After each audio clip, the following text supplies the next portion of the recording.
Hello everyone, welcome to study smart IAS PCS. आज हम लोग इन्वायरमेंटल अफेयर्स कवर करेंगे। ओके, हम लोग ऑलरेडी क्या कर चुके हैं, हम लोग फर्स्ट पार्ट में नेशनल अफेयर कर चुके हैं, सेकंड पार्ट में इंटरनेशनल रिलेशन कर चुके हैं, थर्ड पार्ट में इकोनॉमिक अफेयर्स कर चुके हैं एंड फोर्थ पार्ट में साइंस एंड टेक्नोलॉजी कर चुके हैं। ओके, तो आज हम लोग फिफ्थ पार्ट में इसका इन्वायरमेंटल अफेयर्स ख़त्म कर देंगे। ठीक है, चलो स्टार्ट करते हैं। सबसे पहले देखो, State of the Rhino report आई है ना। तो इसको कौन निकालता है? International Rhino Foundation. ये चीज़ याद रखनी है। दूसरी एक चीज़ और याद रखनी है कि वर्ल्ड राइनो डे कब मनाया जाता है। ठीक है, तो ये मनाया जाता है सितंबर 22 को। ओके, फिर देखो राइनो के बारे में रिपोर्ट में कुछ कहा गया है ना। अलग अलग जितने भी 5 तरह के जो राइनो होते हैं उनके बारे में बताया गया है। ओके, तो चलो उसके बारे में क्या इंपॉर्टेंट है वो देख लेते हैं। एक तो देखो वाइट राइनो के बारे में क्या बताया गया है कि ये मोस्ट पॉपुलस है ना। सबसे ज़्यादा पॉपुलेशन इन्हीं की है, वाइट राइनो की। ये मिलते कहाँ पर हैं? ये अफ्रीका में मिलते हैं। ओके, फिर देखो ब्लैक राइनो, ये कहाँ मिलते हैं? अफ्रीका में, ये भी। ओके, फिर देखो ग्रेटर वन हॉर्न राइनो, ये कहाँ पर मिलते हैं? इंडिया, नेपाल और कभी कभी भूटान में। अब ठीक है, तो ये चीज़ याद हो गई, ये चीज़ अपने लिए इम्पोर्टेंट है। फिर जावन राइनो है, ये सिर्फ एक जगह पर मिलता है, एक नेशनल पार्क में, इंडोनेशिया का उजुंग कुलोन नेशनल पार्क। ठीक है, सिर्फ यहीं पे मिलता है ये। फिर देखो सुमात्रा राइनो, ये भी सिर्फ इंडोनेशिया में मिलता है ना। ये सब इतने कम हो गए हैं कि सिर्फ एक एक नेशनल पार्क में ही मिलते हैं। ठीक है, अब देखो वर्ल्ड ओजोन डे, ये कब मनाया जाता है? ये याद रखो बस, सितंबर 16। अब इसकी थीम में इस बार Montreal Protocol advancing climate actions, ये इसकी थीम थी, है ना। तो आपको ये भी पता होना चाहिए कि मॉन्ट्रियल प्रोटोकॉल किससे रिलेटेड है। तो मॉन्ट्रियल प्रोटोकॉल आपका ओजोन से रिलेटेड है, बस इतना याद रखो। फिर देखो ये global renewable energy investment meet and expo, है ना। इसी को इन्होंने शॉर्ट कर दिया है री इन्वेस्ट। तो ये पता होना चाहिए कि जो री इन्वेस्ट है ना, ये किसके लिए है? ये रिन्यूएबल एनर्जी के लिए है। ठीक है, तो ये कहाँ पर हुई थी? ये जो री इन्वेस्ट मीटिंग हुई थी ना, एक्सपो हुई है, मीट एंड एक्सपो, ये इस बार गांधीनगर में हुई है ना। ये हमेशा से दिल्ली में होती है ये, बट इस बार पहली बार हुआ है कि आउटसाइड दिल्ली, मतलब गांधीनगर में हुई है। ठीक है, अब रिन्यूएबल एनर्जी है तो इंडिया की जो पोजीशन है वो कैपेसिटी के मामले में, renewable energy capacity 4th number पर आता है। ये भी पता होना चाहिए, स्टेटमेंट में लिख दिया अगर तो। फिर है जल संचय जन भागीदारी इनिशिएटिव, है ना। तो ये देखो नाम से ही समझ में आ रहा है, एक तो जल है ना, तो मतलब वाटर के लिए होगा कुछ, वाटर कंजर्वेशन के लिए, है ना। और जन भागीदारी है ना, मतलब कम्युनिटी सेंट्रिक। ओके, तो बस नाम से ही समझ में आ गया कि कम्युनिटी की हेल्प से जब हम वाटर को बचाएंगे तो वही चीज़ है ये, सेम। ठीक है, इसमें याद क्या करना है, ये किसके कोलैबोरेशन में हो रहा है ना। तो एक तो इसमें मिनिस्ट्री ऑफ जल शक्ति है और दूसरा कौन है? Government of Gujarat. तो ये चीज़ याद रखने वाली, गवर्नमेंट ऑफ गुजरात। अब ये तो बता ही दिया, कम्युनिटी पार्टनरशिप एंड ओनरशिप से होगा। फिर ये मेगा ऑयल प्लांटेशन ड्राइव चली थी, ये काम की नहीं है। फिर इंडिया का फर्स्ट टील कार्बन स्टडी हुआ है ना, कहाँ पर? Keoladeo national park. ये चीज़ याद रखनी है। ठीक है, ये इंडिया की फर्स्ट टील कार्बन स्टडी है। अब टील कार्बन होता क्या है ये समझ लो। टील कार्बन ऐसा कार्बन होता है, ये लिखा हुआ है देखो, टील कार्बन वो होता है जो कि स्टोर्ड होता है non tidal fresh water wetlands में, है ना। अगर कुछ भी ना याद रहे तो बस इतना याद रहना चाहिए कि टील कार्बन कहाँ स्टोर होता है? वेटलैंड्स में। ठीक है, इतना याद रह जाएगा तो काम चल जाएगा अपना। अब फिर ये देखो केवलादेव नेशनल पार्क में हुआ है, ये कहाँ पर है? राजस्थान में। ये भी याद होना चाहिए, है ना। वैसे तो ये स्टैटिक की चीज़ है बट पता होनी चाहिए। किसके लिए है? जब वेटलैंड में मिलता है कार्बन तो वेटलैंड के कंजर्वेशन के लिए होगा। ठीक है, तो वेटलैंड कंजर्वेशन के लिए हो गया। अब जैसे ये टील कार्बन होता है वैसे ब्लैक और ब्राउन भी होता है। ये कैसे बनता है? ये जब इनकम्प्लीट कंबशन होता है ऑर्गेनिक मैटर का, तब बनता है ब्लैक एंड ब्राउन कार्बन। फिर देखो ये नेशनल सेमिनार हुआ, ये सब अपने काम का नहीं है। अब इंडिया ने 3 मोर वेटलैंड साइट्स जोड़ी हैं, किसमें? रामसर की जो साइट्स आती हैं उसमें। ओके, तो अब टोटल कितनी हो गई हैं? 85। कौन सी 3 हैं वो आपको याद करनी है ना। देखो याद भी क्या करना है, वो तो MCQ है ना। तो बस ये याद रखना है कि वो कौन से स्टेट में है। तो 2 हैं तमिलनाडु में, एक है मध्य प्रदेश में। 2 तमिलनाडु में कौन सी है, नाम याद रखो बस, Nanjarayan bird sanctuary and Kazhuveli bird sanctuary, है ना। और MP में कौन सा है?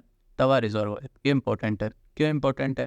क्योंकि यूपी के जितने भी नेबरिंग स्टेट्स हैं उनसे क्वेश्चन आने की प्रोबेबिलिटी ज़्यादा होती है ना। तो MP तो अपने बगल में ही है, तो तवा रिजर्वायर इंपॉर्टेंट है, इस वजह से इसको देख लेते हैं। अभी तवा रिजर्वायर है, तवा रिवर की वजह से ही बना है ना। तो तवा रिवर इंपॉर्टेंट हो जाती है कि क्या है, हमें ये पता होना चाहिए कि लार्जेस्ट ट्रिब्यूटरी है नर्मदा की, है ना, largest left bank tributary of Narmada, तो ये चीज़ पता होना चाहिए। ये देखो यहाँ पे लिखा हुआ है, it is the longest tributary, sorry largest नहीं, लॉन्गेस्ट ट्रिब्यूटरी है रिवर नर्मदा की, है ना, और ये लार्जेस्ट प्रोटेक्टेड एरिया भी है एमपी का, तो इस वजह से ये इंपॉर्टेंट है, तवा रिजर्वायर। फिर देखो एनवायरमेंटल परफॉर्मेंस इंडेक्स, है ना, इसमें क्या काम की चीज़ है कि देखो एक तो ये रिपोर्ट निकालता कौन है, अब निकालता कौन है, बहुत सारे लोग मिल के निकालते हैं, जैसे एल सेंटर हो गया, है ना, and centre for international earth science हो गया, है ना, और फिर ये मैकब्रेन फाउंडेशन, तो ये इतने कोई नेम इंस्टीट्यूट भी नहीं है ना, बहुत फेमस इंस्टीट्यूट भी नहीं है, तो ये चीज़ हम लोग याद नहीं रखेंगे कि इसको कौन निकालता है।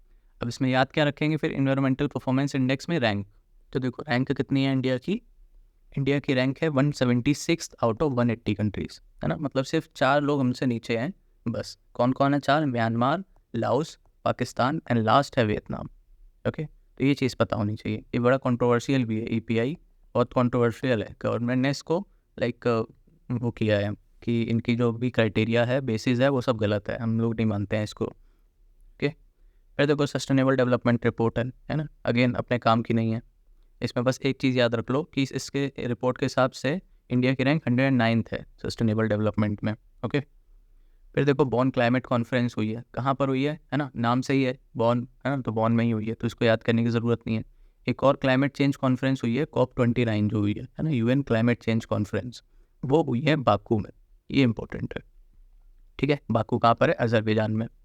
फिर देखो एक हुई है ATCM 46 मीटिंग, है ना, 46 क्या है, ये इसका 46वां सेशन था, है ना, और ATCM क्या है, अंटार्कटिक ट्रीटी कंसल्टेटिव मीटिंग, है ना, और इसी के साथ ही एक कमेटी ऑन एनवायरमेंटल प्रोटेक्शन हुआ है, ये 26 हुआ है ना, तो नंबर तो हमको याद नहीं रखना है, बट मान लो वैसे तो इतनी इंपॉर्टेंट न्यूज़ नहीं है, बट एक बार आ गई तो फिर पता होना चाहिए कि Antarctic treaty consultative meeting and committee on environmental protection, ये 2 हुई हैं कोची में। ठीक है, इसलिए इंपॉर्टेंट है, ये बाहर कहीं हुई होती तो फिर हम लोग इसको याद नहीं करते, बिल्कुल ही अपने इरेलीवेंट हो जाती। ओके, कोची में हुई है, इस वजह से थोड़ी सी इसका सिग्निफिकेंस है। फिर देखो नेक्स्ट क्या है, ये फूड वेस्ट इंडेक्स, है ना, तो इसको देख लेते हैं, इसको निकालता कौन है, UNEP और रैप, ये दोनों मिलकर निकालते हैं। ठीक है, रैप एंड UNEP तो पता है हम लोग को, United Nation environment programme, WRAP नई चीज़ है ना, तो रैप क्या है, waste and resources action programme. अब ये भी इंपॉर्टेंट है, ये भी PY क्यों पूछा गया है, International Day of Zero Waste ही कब मनाया जाता है, 30 मार्च। ओके, अब इनकी जो ये आई है ना रिपोर्ट, इनके हिसाब से इन्होंने बोला है कि जितना भी कंज्यूमर्स को फूड अवेलेबल होता है उसका 1/5 वेस्ट हो जाता है। ठीक है, तो ये 1/5 याद रखना कि 1/5 जो भी फूड है वो ख़राब हो जाता है, वेस्ट हो जाता है, ताकि इन केस अगर पूछ ही ले कुछ स्टेटमेंट में तो पता हो। फिर ये जियो पार्क वगैरह ये बाहर ऐड हुए हैं, है ना, तो ये अपने काम के नहीं है। स्टेट एनर्जी एफिशिएंसी इंडेक्स, है ना, ये भी अपने काम की चीज़ नहीं है उतनी, क्योंकि इसमें याद करने को कुछ है ही नहीं, बस इसमें याद करना ही है, तो फिर ये याद कर लो बस यूपी कौन सी कैटेगरी में आता है, अचीवर कैटेगरी में आता है। ठीक है, स्टेट एनर्जी इंडेक्स में यूपी अचीवर इंडेक्स में आता है। फिर वर्ल्ड वाटर डेवलपमेंट रिपोर्ट आई है, कौन निकालता है, UN की है, नाम में ही है ना, तो UN का कौन सा वो निकालता है पार्ट, पब्लिश्ड बाय यूनेस्को, है ना, तो ये याद रखना, वर्ल्ड वाटर डेवलपमेंट रिपोर्ट कौन निकालता है, UNESCO. Again international big cat alliance, है ना, इसका हम लोग को पता है हेडक्वार्टर इंडिया में है ना, तो बस यही इसमें याद करना था, इंटरनेशनल बिग कैट अलायंस, इसका हेडक्वार्टर इंडिया में ही है ना। ये बना कब था, इंटरनेशनल बिग कैट अलायंस 2023 में, ये भी याद रखना। फिर देखो NITI Aayog report on seaweed value chain development, again कोई काम की चीज़ नहीं है। गुरु घासीदास तमोर पिंगला टाइगर रिजर्व, है ना, इसमें बस ये याद रखो ये कहाँ पर है, ये छत्तीसगढ़ में है। ठीक है, अब छत्तीसगढ़ में एक तो ये हो गया टाइगर रिजर्व, गुरु घासीदास तमोर पिंगला, ये भी रिसेंटली ऐड हुआ है ना। अब इसके अलावा ये छत्तीसगढ़ का 4th है ना, तो पहले 3 कौन थे वो भी याद कर लो, इंद्रावती, उदंती सीता नदी एंड अचनकमर, ये 3 पहले से थे, इंद्रावती, उदंती सीता नदी एंड अचनकमर। अब कौन ऐड हो गया है, गुरु घासीदास तमोर पिंगला, है ना। अभी तमोर पिंगला क्या है, तमोर हिल है एंड पिंगला नल्ला ये भी हिल है, इन्हीं के नाम पर रखा गया है। ठीक है, फिर देखो Wainganga Nalganga river linking project चल रहा है, तो बस इसमें ये याद कर लो कि वेनगंगा और नलगंगा कहाँ पर पड़ती है, महाराष्ट्र के रीजन में। ठीक है, तो वहीं पर ये रिवर लिंकिंग प्रोजेक्ट चल रहा है, ये अपने काम की चीज़ नहीं है। National indicator framework progress report, but इसमें एक कुछ काम की चीज़ें हैं वो हम लोग देख लेते हैं, है ना, जैसे कि इसमें ग्रॉस एनरोलमेंट रेशियो बताया गया है लेटेस्ट जो आया है वो 57.6 है ना। है तो ये पुराना 21-22 का है, बट रिसेंट जो अवेलेबल है ना, लेटेस्ट जो अवेलेबल है वो यही है। तो हम लोग को यही याद रखना पड़ेगा।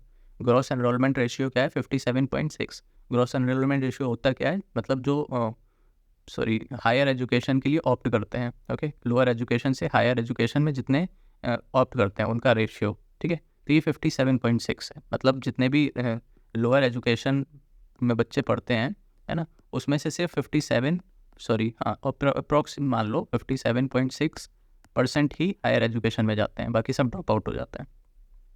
फिर है मैटरनल मोर्टेलिटी रेशियो, ये कितना है? 97, है ना, ये पर 1 लाख होता है ना, मैटरनल मोर्टेलिटी रेशियो। फिर है अंडर 5 मोर्टेलिटी रेशियो, ये पर 1000 होता है। ये चीज़ एक डिफरेंस याद रखना, ठीक है, ये 32 है। फिर state of words mangrove report कौन निकालता है? इंपॉर्टेंट है, ग्लोबल मैंग्रोव अलायंस, है ना। और वर्ल्ड मैंग्रोव डे कब मनाया जाता है ये भी इंपॉर्टेंट है। मैंग्रोव वैसे ही फेवरेट टॉपिक रहता है दोनों ही का, यूपीपीसीएस का भी, यूपीएससी का भी। तो ये होता है 26 जुलाई को, ओके। अच्छा, मैंग्रोव से रिलेटेड ही एक प्रोग्राम और चलता है, मिस्टी प्रोग्राम। ये भी याद रखना कि जैसे आ जाए मिस्टी प्रोग्राम किससे रिलेटेड है, तो ये मैंग्रोव से रिलेटेड है। इसका फुल फॉर्म क्या होता है? Mangrove initiative for shoreline habitat and tangible incomes, ठीक है। तो अगर फुल फॉर्म ना भी याद रहे चलेगा, बट मिस्टी याद रहना चाहिए, है ना, ये इंपॉर्टेंट है प्रोग्राम। फिर यूनेस्को ने 11 न्यू बायोस्फीयर रिजर्व्स बनाए, है ना, अगेन सब बाहर बनाए हैं, इंडिया में एक भी नहीं है, ठीक है। तो ये अपने काम की चीज़ नहीं है। काम की चीज़ क्या है? स्टैटिक वाला पार्ट, जितने भी बायोस्फीयर रिजर्व्स है इंडिया के वो याद कर लो, है ना। टोटल कितने? 18 है, जिसमें से कि 12 हैं वो अंडर MAB हैं, है ना, मैन एंड बायोस्फीयर्स, ठीक है। यूनेस्को का जो है मैन एंड बायोस्फीयर, उसके अंडर में आते हैं 12, ठीक है। तो ये स्टैटिक का पार्ट है, इसको याद कर लेना। ये सारे यहाँ पे लिखे हुए हैं, कौन MAB में है कौन नहीं है, और इनके स्टेट ज़रूर याद रखना, कौन से स्टेट में। फिर ये नेट ज़ीरो का गोल है नीति आयोग का, ये काम का नहीं है। फिर चीताज इन Gandhi Sagar wild life sanctuary, जैसे अभी पहले क्या था, कूनो नेशनल पार्क में चीता लाए गए थे, है ना, नामीबिया से, है ना। तो वही चीज़ है ये यहाँ पे। अब जो चीता लाए जा रहे हैं वो Gandhi Sagar wild life sanctuary में लाए जा रहे हैं, ठीक है। तो ये हो गया इनका सेकेंड फॉर्म हो गया एक तरह से चीता का। अब ये पड़ता कहाँ पे? Gandhi Sagar wild life sanctuary, Madhya Pradesh में पड़ता है, ये भी याद रखना। फिर देखो इंटरनेशनल फॉरेस्ट गवर्नेंस पे रिपोर्ट है, अपने काम की नहीं है ना। फिर ये नेगोशिएटिंग कमेटी की, ये सब भी अपने काम का नहीं है। वर्ल्ड एयर क्वालिटी रिपोर्ट, है ना, ये अपने काम की है। अब इनके हिसाब से जो इंडिया की एयर क्वालिटी है वो 3rd वर्स्ट है। हमसे पीछे कौन है? बांग्लादेश एंड पाकिस्तान, ठीक है। तो ये चीज़ याद रखना, सबसे बेकार किसकी है? बांग्लादेश की, उससे कम थोड़ी सी पाकिस्तान, और उससे कम मतलब 3rd लास्ट है हमारी इंडिया की। तो ये याद रखना। इसको निकालता कौन है? स्विस ऑर्गेनाइजेशन है एक, IQ एयर, है ना, वो निकालता है। अब इंडिया में भी अगर देखा जाए तो सबसे पॉल्यूटेड, इंडिया क्या मतलब वर्ल्ड में भी अगर देखा जाए तो सबसे पॉल्यूटेड मेट्रोपॉलिटन एरिया बिहार का बेगूसराय है ना। और कैपिटल की बात करें तो ऑब्वियसली दिल्ली है ना, सबसे most polluted capital of the world Delhi. तो ये तो बता दिया, सबसे गंदी मतलब बेकार है बांग्लादेश की, फिर पाकिस्तान, फिर इंडिया। अब हम लोग अगर सिटीज़ की बात करें मेट्रोपॉलिटन, तो सबसे बेकार है बेगूसराय बिहार में, फिर गुवाहाटी, फिर दिल्ली, फिर मल्लनपुर, ये भी इंडिया में है ना। तो जो टॉप की 4 हैं वो सब इंडिया में। 5th नंबर पर फिर लाहौर आता है पाकिस्तान का, फिर है न्यू दिल्ली। तो इसको एक बार याद रखना कि टॉप की जो 4 हैं वो इंडिया की हैं, है ना, और टॉप पे बेगूसराय है। फिर देखो इंडिया का पहला स्मॉल स्केल LNG यूनिट खुला है MP में, बस इसमें यही याद रखना था कि MP में खुला है ना। कहाँ पर खुला है? गेल का जो कॉम्प्लेक्स है उसमें खुला है ना। ये भी याद करने की ज़रूरत नहीं है, बस इतना याद रखो कि मध्य प्रदेश में खुला है। फिर देखो तमिलनाडु शोर, है ना, ये अपने लिए इंपॉर्टेंट नहीं है। State of the world migratory species, है ना, अगेन इसमें भी कुछ ऐसा याद रखने वाला नहीं है। ग्रीन फ्यूल अलायंस, इसमें क्या याद रखना है कि जो green fuel alliance India initiative है, ये इंडिया ने किस कंट्री के साथ कोलैबोरेशन में किया है? तो डेनमार्क के साथ ये कोलैबोरेशन में स्टार्ट किया है ग्रीन फ्यूल अलायंस, ठीक है। ये याद रखना, ये डेनमार्क के साथ इंडिया ने स्टार्ट किया है, बाकी इतना कुछ काम का नहीं है अपना। स्नो लेपर्ड पॉपुलेशन असेसमेंट हुआ है अभी रिसेंटली इंडिया का, उसके हिसाब से जो स्नो लेपर्ड की पॉपुलेशन है वो 718 है ना। तो एक तो ये अंदाज़ा याद रखना कि 718 है एग्जैक्टली, तो अब कम ज़्यादा हो गया होगा, बट एक एवरेज पता होना चाहिए। जैसे ऑप्शन में देगा तो ऐसे नहीं देगा 718, 719, 720 या फिर 717, ऐसे ऑप्शन नहीं देगा, थोड़े दूर दूर देगा। ये मान लो 500 दे दिया, 700 दे दिया, 1100 दे दिया, इस टाइप से देगा, क्योंकि वो रिस्क नहीं लेना चाहेगा। मान लो जिस दिन पेपर हुआ उस दिन एक मर गया है ना, या तो एक पैदा हो गया, तो रिस्क नहीं लेगा। तो अप्रॉक्स याद रखो 718। अब दूसरी चीज़ क्या याद रखो कि सबसे ज़्यादा कहाँ पर है, सबसे ज़्यादा स्नो लेपर्ड लद्दाख में, फिर उत्तराखंड, फिर हिमाचल। तो इन तीन का सीक्वेंस याद रखो, लद्दाख, उत्तराखंड, देन हिमाचल। तो कॉन्फ्रेंस ऑफ पार्टीज UNFCCC की हुई है, कहाँ पर हुई है बस ये याद रखो, अजरबैजान। अभी हम लोग ने ऊपर देखा था ना, बाकू अजरबैजान में हुई। नेक्स्ट कहाँ होनी है, ब्राज़ील में, ये भी एक बार याद कर सकते हैं। फिर इसके अंदर क्या है, ये सब UPSC वाली चीज़ें हैं ना, UPPCS नहीं पूछता है। स्पेशली इन एनवायरनमेंट बिल्कुल डायरेक्ट क्वेश्चंस आते हैं, है ना, बिल्कुल डायरेक्ट। एंड करंट अफेयर से भी बिल्कुल सिंपल से सिंपल क्वेश्चन आते हैं एनवायरनमेंट में, UPPCS में, ठीक है। तो उसी हिसाब से हम लोग पढ़ेंगे, ठीक है। तो ये सब अपने काम करनी है। क्लाइमेट चेंज परफॉर्मेंस इंडेक्स, इसमें इंडिया की रैंकिंग कितनी है, 7th पोजीशन है। इसको निकालता कौन है, German watch, new climate institute and climate action network. तो इसमें इंपॉर्टेंट जर्मन वॉच की वजह से हो जाता है, ठीक है। तो इसमें ये याद रखना 7th पोजीशन है और निकालता कौन है, बस। फिर देखो, अच्छा इसमें भी कुछ क्राइटेरियाज होते हैं। क्राइटेरिया क्या मतलब, अलग अलग कैटेगरीज होती हैं क्लाइमेट चेंज परफॉर्मेंस इंडेक्स में, है ना। जैसे ओवरऑल तो हम लोग ने देख लिया इंडिया की रैंक 7th है, बट इसके अंडर भी अगर ग्रीन हाउस गैस एमिशंस की कैटेगरी में हम लोग बात करें तो फिर इंडिया की रैंक 9th हो जाती है ना। और एनर्जी यूज़ की अगर बात करें तब भी इंडिया की रैंक 10th है ना। हाँ, तो ये चीज़ हो गई, ये 3 अलग अलग रैंक हो गई, इसको याद रखना, है ना। स्टेटमेंट में पूछ सकता है। ओवरऑल रैंक 7th है, और अगर ग्रीन हाउस गैस की बात करें तो 9th है, और एनर्जी यूज़ की बात करें तो 10th है, ठीक है। तो 3 चीज़ें याद रखनी है, 3 रैंक याद रखनी है क्लाइमेट चेंज परफॉर्मेंस इंडेक्स में। फिर एमिशन गैप रिपोर्ट कौन निकालता है, UNEP निकालता है, बस इतना याद रखो। फिर है मिनामाटा कन्वेंशन, है ना, ऑन मरकरी। तो इसमें एक तो यही याद रखना कि मिनामाटा कन्वेंशन है किसके लिए, मरकरी पॉल्यूशन के लिए, है ना। और इसकी जो कन्वेंशन इस बार हुई थी कॉन्फ्रेंस, वो कहाँ पर हुई है, जेनेवा में, है ना। जेनेवा कहाँ पर है, स्विट्ज़रलैंड। फिर देखो क्लाइमेट एम्बिशन समिट, ये है ना, ये UN में हुई थी, तो अपने काम की नहीं है, किसी कंट्री में होती है तब काम की होती है ना। अब जैसे वेनेडियम मिला है रिसेंटली गुजरात में, तो एक बार ये पता होना चाहिए कि वेनेडियम कहाँ मिला है, गुजरात में। जैसे कि पहले लिथियम मिला था हमें कश्मीर में, ठीक है। तो इस टाइप की चीज़ें कभी कभी पूछ लेता है, अभी तक तो नहीं पूछी है बट पूछा जा सकता है ना। तो भी ये याद कर लेना, वेनेडियम कहाँ मिला है, गुजरात में। लिथियम कहाँ मिला था, कश्मीर में, है ना। अब वेनेडियम की बात हो रही है, तो वेनेडियम सबसे ज़्यादा कहाँ मिलता है वो भी याद कर लो, है ना। UPSC पूछ सकता है, अभी नहीं तो UPSC में काम आ जाएगा। तो वेनेडियम सबसे ज़्यादा ब्राज़ील में मिलता है ना, यही सबसे ज़्यादा एक्सपोर्ट भी करता है।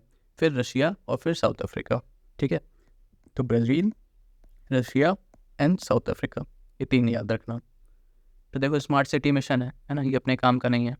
ढोलपुर करौली टाइगर रिजर्व, है ना, ये कहाँ पर है, राजस्थान में, ये याद रखना। वर्ल्ड कॉफ़ी कॉन्फ्रेंस, है ना, तो ये कहाँ पर हुई होगी, हम लोग गेस कर सकते हैं।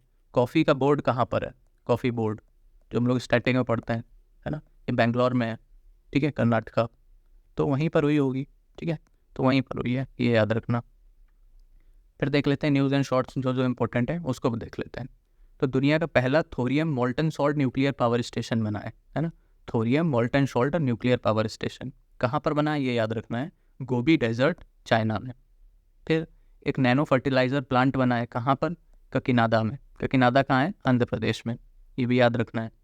फिर एक वर्ल्ड हाइड्रोजन समिट हुई है, कहाँ पर हुई है, रॉटरडैम में। रॉटरडैम कहाँ है, नीदरलैंड में। ऑयल ड्रिलिंग हुई है कहाँ पर, असम के हुलंगापुर गिबन सेंचुरी, है ना। तो ऑयल ड्रिलिंग कहाँ हुई है ये नहीं पूछेगा, ये पूछेगा कि हुलंगापुर गिबन सेंचुरी कहाँ पर है। तो ये याद रखना, ये अपने काम की चीज़ है, हुलंगापुर गिबन सेंचुरी असम में है, ओके। फिर इंडिया का पहला ग्रॉस एनवायरनमेंट प्रोडक्ट, जैसे GDP होता है ये इकोनॉमिक टर्म्स में होता है, वैसे GEP ग्रॉस एनवायरनमेंट प्रोडक्ट ये एनवायरमेंटल टर्म्स में होता है। तो ये कहाँ के कौन से स्टेट ने किया है लॉन्च, उत्तराखंड ने, ये पता होना चाहिए। फिर इंडिया का पहला नेशनल डॉल्फिन रिसर्च सेंटर खुला है, ये कहाँ पर खुला है, पटना बिहार में, इंपॉर्टेंट है। फिर इंडिया का पहला state specific zero carbon building action plan बना है ना। State specific zero carbon building action plan किस सिटी के लिए बना है, नागपुर, ये याद रखना है। फिर नया एक वर्ल्ड सॉइल हेल्थ इंडेक्स निकला है ना। तो इसमें बस यही याद रखना कि वर्ल्ड सॉइल हेल्थ इंडेक्स कौन निकालता है, ये यूनेस्को निकालता है। इसको हम लोग नाम से गेस नहीं कर पाएंगे, यूनेस्को सॉइल वाली चीज़ें क्यों करने लगा, तो इस वजह से थोड़ा अलग हटके है, ये याद रखना। फिर एक वल्चर रेस्टोरेंट बना है, कहाँ पर, झारखंड में, ये भी याद रखना, वल्चर रेस्टोरेंट बना है झारखंड में। अच्छा ये इंडिया का पहला वल्चर रेस्टोरेंट नहीं है ना, जो फर्स्ट था वल्चर रेस्टोरेंट वो महाराष्ट्र में खुला था, है ना। तो ये चीज़ याद रखना। अभी वल्चर रेस्टोरेंट होता क्या है, ऐसा नहीं है कि ये रेस्टोरेंट होता है जिसमें वल्चर मिलता है ना। बल्कि ये है वल्चर के लिए रेस्टोरेंट है, ताकि जितने भी वल्चर हैं, एक तरह से ये खाली ग्राउंड होता है जिसमें से कि वल्चर का जो भी जिस पे भी वो लोग फीड करते हैं ना, कैरकैस वगैरह पे, कैरकैस बोलते हैं जिस पे वो फीड करते हैं, ठीक है। तो वही उनको प्रोवाइड कराया जाता है ताकि वल्चर आएँ और वहाँ पे अपना लाइक पेट पूजा कर सकें, ठीक है। तो ये वल्चर के लिए रेस्टोरेंट है, अपने लिए नहीं है, ओके। तो ये पता होना चाहिए। फिर देखो, एक ये CMS की कॉप हुई है, कॉन्फ्रेंस ऑफ पार्टी, कहाँ पर हुई है ये इंपॉर्टेंट रहता है, समरकंद उज़्बेकिस्तान में हुई है। एक है प्रोजेक्ट नीलगिरी तहार, है ना। तो ये कौन से स्टेट में है प्रोजेक्ट नीलगिरी तहार, ये याद रखना, ये तमिलनाडु में, ठीक है। फिर एक नमो 108, है ना, ये टर्म बहुत फेमस हो रहा है ना टर्म। तो ये क्या है ये पता होना चाहिए। तो ये नमो 108 ये एक वैरायटी है लोटस की। और ये 108 क्या है, ये जो लोटस है इसमें 108 पेटल्स हैं, इस वजह से इसका नाम नमो 108 दिया गया है, ठीक है, 108। फिर देखो, एक इंडिया का पहला मेलेनिस्टिक टाइगर सफारी खुला है, कहाँ पर, ओडिशा में। कौन से डिस्ट्रिक्ट में, मयूरभंज, ठीक है। तो मयूरभंज डिस्ट्रिक्ट ऑफ ओडिशा, यहाँ पर खुला है इंडिया का पहला मेलेनिस्टिक टाइगर सफारी। देखो, ये हो गया था नीलगिरी तहार। या IUCN की रेड लिस्ट में अपडेशन हुआ है ना। तो पहले तो यही याद रखना कि ये जो रेड लिस्ट है ये कौन निकालता है, ये IUCN निकालता है। ये बहुत बार पूछा गया है PYQ में, है ना। ये सिंपल सा क्वेश्चन है बट पूछ लेता है। तो इसी के अंडर ये जो UN क्लाइमेट कॉन्फ्रेंस हुई है, ये कहाँ पर हुई थी, UAE में, वहीं पर ये अपडेट हुआ है, ठीक है। तो ये याद रखना, UN क्लाइमेट कॉन्फ्रेंस 28 वाली जो थी वो UAE में हुई थी, ठीक है। बाकी इसमें क्या एडिशन हुआ है वो अपने काम की चीज़ नहीं है, बस यही पता होना था रेड लिस्ट निकालती कौन है और कॉन्फ्रेंस कहाँ पर हुई है। स्टेट ऑफ वर्ल्ड फॉरेस्ट, है ना, ये कौन निकालता है, FAO क्या है, फूड एंड एग्रीकल्चरल ऑर्गेनाइजेशन। इसको याद करने की ज़रूरत ही नहीं है, हमको पता है FAO जितनी भी इस टाइप की रिपोर्ट्स होती है ना, स्टेट ऑफ, है ना, स्टेट ऑफ और फिर आगे कुछ भी, तो वो सब यही निकालता है FAO, है ना। बस इसके जो एक्सेप्शन है वो अलग से याद कर लेना। अगर ऐसा कोई है जो स्टेट ऑफ से स्टार्ट होता है बट फिर भी FAO नहीं निकालता है, तो उस टाइप की चीज़ें याद करनी है। बट ये जो ऑलरेडी है उसको हम लोग क्यों याद करें, तो ये पता ही है हमें, ठीक है। तो इनके हिसाब से अगर फॉरेस्ट की हम लोग बात करें तो सबसे ज़्यादा है कहाँ पर, रशिया में है फॉरेस्ट, फिर ब्राज़ील, कनाडा, USA और फिर चाइना, ठीक है। तो ये 5 कंट्रीज़ हैं, डिसेंडिंग ऑर्डर में याद रखना। ये पाँचों ही मिला के अकेली 54% पूरे दुनिया की, वर्ल्ड की 54% फॉरेस्ट एरिया यहीं पर है। तो ये सीक्वेंस याद रखना, रशिया, ब्राज़ील, कनाडा, USA और फिर चाइना, ठीक है। RBC UC, है ना, ऐसे कुछ याद कर सकते हो, RBC UC, ठीक है। रेड ब्लड सेल्स इन अपर सर्किट, ऐसे कुछ याद कर सकते हो, ठीक है। अच्छा, एनुअल गेन्स की बात करें, सबसे ज़्यादा बढ़ा कहाँ पे है पिछले 1 साल में, उसकी रैंकिंग देखें तो सबसे ज़्यादा बढ़ा है चाइना में, फिर ऑस्ट्रेलिया और फिर 3rd नंबर पर चाइना है ना। तो इस वजह से ये दोनों हम लोग को याद रखनी है, चाइना, ऑस्ट्रेलिया, इंडिया, ठीक है। तो चलो, इसी के साथ हमारा जितना भी ये इन्वायरमेंट वाला पार्ट था वो ख़त्म हो गया। अब नेक्स्ट पार्ट में हम लोग देखते हैं मोस्ट प्रोबेबली जो शॉर्ट्स इन न्यूज़ है ना, news and shorts, sorry, news and shorts, persons in news, है ना, प्लेसेस इन न्यूज़, उस टाइप की चीज़ें वो कवर कर लेंगे, या तो फिर यूपी का करंट अफेयर कवर कर लेंगे, ठीक है। तो बताना कमेंट करके कि पहले क्या कवर करना है, यूपी का करंट अफेयर या फिर न्यूज़ एंड शॉर्ट्स, ठीक है। चलो, अच्छे से पढ़ो, हैप्पी रिवीजन। बाकी टेलीग्राम ज्वाइन कर लेना, उस पर अपडेट्स आते रहते हैं, ठीक है। डिस्क्रिप्शन में लिंक है। चलो।